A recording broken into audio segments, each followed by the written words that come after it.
अस्सलामुअलैकुम।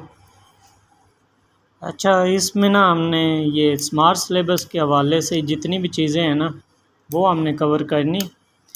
तो पहला जो चैप्टर है ना वो हमारे पास केमिकल एक्विलिब्रियम का है, जो 9th चैप्टर आपका 10th का है।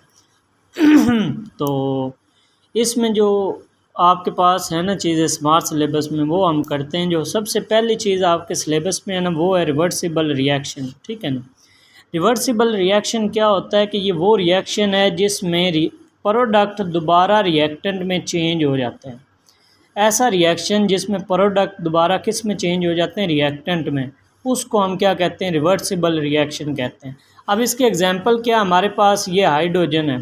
हाइड्रोजन और आयोडीन ये दोनों रिएक्टेंट्स हैं। इन दोनों को हमने मिलाया तो ये क्या बन गया, प्रोडक्ट बन गया। जब हम हाइड्रोजन आयोडाइड को किसी चीज़ में गर्म करते हैं तो ये दोबारा हाइड्रोजन और आयोडीन में कन्वर्ट हो जाता है। तो इसका मतलब क्या है कि वो रिएक्शन जिसमें प्रोडक्ट दोबारा किस में चेंज हो जाए, रिएक्टेंट में चेंज हो जाए, उसको हम क्या कहते हैं, रिवर्सिबल रिएक्शन कहते हैं। ये क्लियर हो गया होगा कि वो रिएक्शन जिसमें प्रोडक्ट दोबारा रिएक्टेंट में चेंज हो जाए उसको हम क्या कहते हैं, रिवर्सिबल रिएक्शन। और इसको डबल एरो से ज़ाहिर करते हैं, it is indicated by double arrow. उसके बाद जो दूसरी चीज़ आती है वो हमारे पास आती है डायनामिक एक्विलिब्रियम। ये क्या होता है, जो आपके स्मार्ट सिलेबस में दूसरी चीज़ है वो है डायनामिक एक्विलिब्रियम। अच्छा, डायनामिक एक्विलिब्रियम ये एक्विलिब्रियम की वो टाइप है जिसमें रिएक्शन स्टॉप नहीं होता, रिएक्शन रुकता नहीं है, बल्कि क्या होता है, फॉरवर्ड और रिवर्स रिएक्शन बराबर हो जाते हैं। अगर आपसे कोई डेफिनेशन पूछ ले कि डायनामिक एक्विलिब्रियम की क्या डेफिनेशन, तो आपने कहना है कि ये वो एक्विलिब्रियम की टाइप है जिसमें रिएक्शन स्टॉप नहीं होता, बल्कि फॉरवर्ड और रिवर्स रिएक्शन क्या हो जाते हैं, बराबर हो जाते हैं। अब डायनामिक एक्विलिब्रियम की प्रॉपर्टीज़ क्या हैं, खसूसियात, ये बहुत इंपॉर्टेंट हैं, आपके पेपर में आने के बहुत ज़्यादा चांसेस हैं। प्रॉपर्टीज़ क्या हैं, पहली प्रॉपर्टी तो ये है कि डायनामिक एक्विलिब्रियम के दौरान क्या होता है, फॉरवर्ड और रिवर्स रिएक्शन क्या हो जाते हैं, बराबर हो जाते हैं, पहली। दूसरा ये है कि डायनामिक एक्विलिब्रियम को डिस्टर्ब भी किया जा सकता है और इसको दोबारा हासिल भी किया जा सकता है। और तीसरा ये है कि डायनामिक एक्विलिब्रियम को सिर्फ बंद सिस्टम में हासिल किया जाता है। अब इसका मतलब क्या है, ये ज़रा थोड़ा सा आप देख लें। ये देखें, आपके पास ये एक क्लोज सिस्टम है, ठीक है, बंद सिस्टम है। तो आपके पास ये हाइड्रोजन है, ये आयोडीन है, और ये मिलकर बना रहे हैं हाइड्रोजन आयोडाइड। ये हाइड्रोजन आयोडाइड बना सॉरी, अब ये हाइड्रोजन आयोडाइड बना रहे हैं। अगर तो ये बंद सिस्टम है तो एक स्टेज वो आएगी जब फॉरवर्ड और रिवर्स क्या हो जाएंगे, बराबर हो जाएंगे, और डायनामिक एक्विलिब्रियम अटेन हो जाएगी, हासिल हो जाएगी। मतलब इसमें रिएक्टेंट्स भी उतने, प्रोडक्ट्स भी उतने। अगर इसको हम ओपन सिस्टम में करेंगे तो यहाँ पे, क्योंकि आपको पता है माहौल में तो ऑक्सीजन भी होती है, अब हमने ओपन एयर में रख दिया जी हाइड्रोजन आयोडीन, हाइड्रोजन आयोडाइड तो बनेगा लेकिन ऑक्सीजन भी उनके साथ रिएक्ट करेगी, तो वो क्या होगा, एक्विलिब्रियम अटेन नहीं होगी। तो आप इसको कह सकते हैं कि जो डायनामिक एक्विलिब्रियम है ये सिर्फ बंद सिस्टम में हासिल किए जा सकते हैं। अब इसको डिस्टर्ब भी किया जा सकता है, कैसे करेंगे, ये जो क्लोज सिस्टम हो रहा है इसको ओपन करेंगे तो ये डिस्टर्ब हो जाएगी, अगर इसको दोबारा फिर क्लोज में कर देंगे तो ये रीगेन हो जाएगी, दोबारा हासिल हो जाएगी। तो ये डायनामिक एक्विलिब्रियम, ये दो चीज़ें आपकी क्लियर होगी।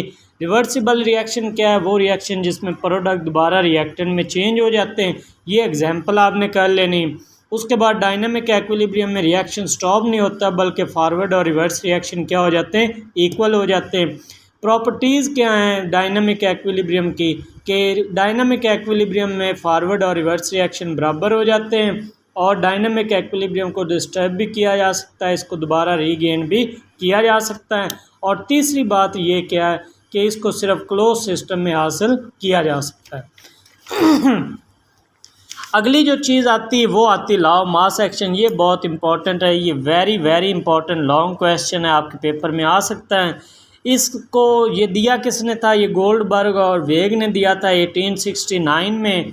तो ये आपने याद कर लेना है, एमसीक्यूज़ में ये आ सकता है कि कब उन्होंने दिया था, तो 1869 में उन्होंने ये दिया था। अब इसके बाद आपके पास मेन जो चीज़ आती है ना, इसकी डेफिनेशन आपने तैयार कर लेनी। मेन जो चीज़ आती है वो आता है इसका मैथमेटिकल एक्सप्रेशन। मतलब इसकी ये जो मैथ है ये बहुत ज़्यादा इम्पॉर्टेंट है, तो ये मैं आपको करवा देता हूँ। अच्छा, जब आपने ऊपर ये लिख लिया कि गोल्डबर्ग और वेग ने ये दिया था 1869 में दिया था, अब इसके बाद आपने इसकी डेफिनेशन लिख ली। डेफिनेशन लिखने के बाद अब आपने लिखा जी A+B और ये बना C+D, ये रिएक्टेंट है और ये क्या है, प्रोडक्ट। ये फॉरवर्ड हो रहा है, ये नीचे क्या हो रहा है, रिवर्स हो रहा है। ये आप तक आपने लिख लिया। अच्छा, आगे जो चीज़ आई ना वो आई रेट ऑफ फॉरवर्ड रिएक्शन। ये डायरेक्टली प्रोपोर्शनल, किसके डायरेक्टली प्रोपोर्शनल, फॉरवर्ड में क्या चीज़ है, ए और बी, तो ये आपने लिख दिया ए और बी। ठीक हो गया। अब जब हमने ये डायरेक्टली प्रोपोर्शनल को हटाना है तो इसकी जगह पे हमने ये एक तो लिखना है बराबर और एक हमने लिखना है के एफ, यानी कि फॉरवर्ड रिएक्शन। ठीक है, और ये किसके बराबर था, ए और बी के। ये जो के है ना ये रेट को बता रहा है, ये जो रेट ऑफ फॉरवर्ड है ना उसको ये इंडिकेट कर रहा है। तो ये हमने rate of forward reaction directly proportional ए और बी के, और इसको जब हमने दोबारा लिखा तो ये हमने क्या लिखा, इज इक्वल टू के एफ ए और बी। इसी तरह हमने रेट ऑफ रिवर्स रिएक्शन का लिख लिया सी और डी, ये क्या आ गया, सी और डी के। अब इसको जब आप हटाएंगे तो रिवर्स की जगह पे क्या आ गया, के आर, और ये क्या बन गया, सी और डी में। एक्विलिब्रियम की हालत में हमें पता है फॉरवर्ड और रिवर्स क्या हो जाते हैं, बराबर हो जाते हैं। ठीक है, फॉरवर्ड के लिए हमने क्या एक्सप्रेशन निकाला, के एफ ए एंड बी, उसके बाद आर के लिए क्या निकाला, के आर सी और डी आ गया। ठीक हो गया। अब इनको एक दूसरे के नीचे लिख लें, के एफ ओवर के आर, के एफ क्या है, ए और बी, के आर क्या है, सी और डी लिख लिया। और ये चीज़ याद रखनी, के एफ और के आर ये बराबर होते हैं के सी के, ये किसके बराबर होते हैं, के सी के।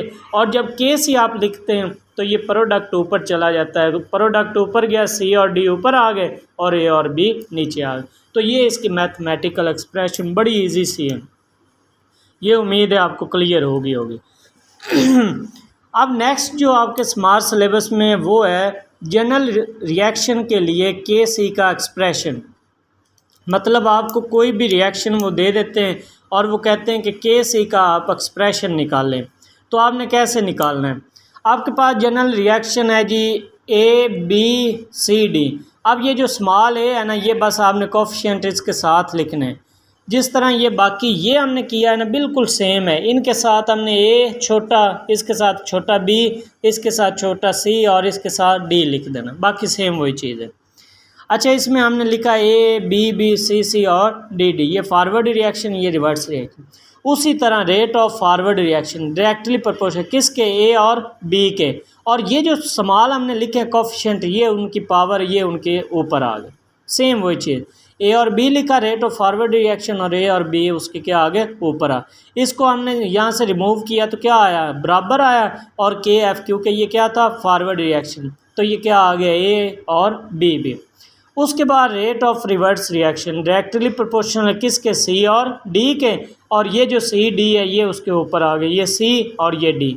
अब इसको हम निकालेंगे तो ये क्या आ गया, इक्वल आ गया। उसके बाद के आर, क्योंकि ये रिवर्स रिएक्शन था, और ये क्या आ गया, सी और डी के ऊपर, सी डी क्या आ गया, ऊपर आ गया। अब इसके बाद क्या हुआ कि एक्विलिब्रियम की हालत में क्या होता है, फॉरवर्ड रिएक्शन किसके बराबर हो जाता है, रिवर्स रिएक्शन के। तो फॉरवर्ड के लिए हमने क्या निकाला है, के एफ ए बी बी, तो ये हमने लिख लिया के एफ ए बी बी। उसके बाद के आर के लिए ये निकाला है सी सी और डी डी, के R C C D D. अब इनको इनके नीचे ले आए, के एफ के आर आ गया, के एफ की कीमत ये निकाल लिए, के आर का हमने ये निकाला है। अब इसके बाद आपको पता है कि के एफ और के आर किसके बराबर होता है, के सी के। और जब के सी लिखते हैं तो प्रोडक्ट क्या आ जाते हैं, ऊपर आ जाते हैं। तो अब क्या हुआ, प्रोडक्ट ऊपर आए, सी सी डी डी, और नीचे क्या आ गया, ए बी बी। तो ये जनरल रिएक्शन के लिए हमने क्या निकाला है, के सी की वैल्यू निकाल ली। तो ये आपका बहुत ही ईजी सा मेथड है। अब जो लास्ट चीज़ आपके स्मार्ट सिलेबस में आती है वो आती है एक्विलिब्रियम कांस्टेंट के यूनिट्स। ठीक है, आपके पास कोई भी एक्विलिब्रियम कांस्टेंट है, ये एक्सप्रेशन, ये जो के सी है ना, असल में यही आपके पास एक्विलिब्रियम कांस्टेंट होता है। जो के सी है ये एक्विलिब्रियम कांस्टेंट होता है, ये ज़हन में रखना है। आपके पास है इक्विलिब्रियम कांस्टेंट, ये के सी है, और के सी का आपके पास दिया हुआ है HI2 और H2I2, ठीक है। ये एक रिएक्शन के लिए ना उन्होंने के सी निकाला हुआ है। अब यहाँ से हम इक्विलिब्रियम कांस्टेंट के यूनिट निकाल सकते हैं। अब देखिए हाइड्रोजन आयोडाइड है, हमने लिखा हाइड्रोजन आयोडाइड की कंसंट्रेशन मोल डेसीमीटर क्यूब, और ये ऊपर स्क्वायर है, ये वैसे के वैसे आ गया। हाइड्रोजन की हमने लिखी मोल डेसीमीटर क्यूब, आयोडीन की हमने लिखी मोल डेसीमीटर क्यूब। अब क्या हुआ कि इन दोनों को भी मल्टीप्लाई करें तो 2 ही बनते हैं ना मोल डेसीमीटर क्यूब, और ये भी 2 हैं, तो ये दोनों क्या हो गए, कट हो गए, तो मतलब के सी का कोई यूनिट नहीं होता। तो ये आपने बताना। तो यहाँ पे ये जो आपका चैप्टर 1 है, इसमें जितनी भी स्मार्ट सिलेबस में चीज़ें थी वो आपकी कवर हो गई। यहाँ तक अगर आपको कोई इशू है तो वो आप मुझसे पूछ सकते हैं, उसके बाद हम नेक्स्ट करते हैं।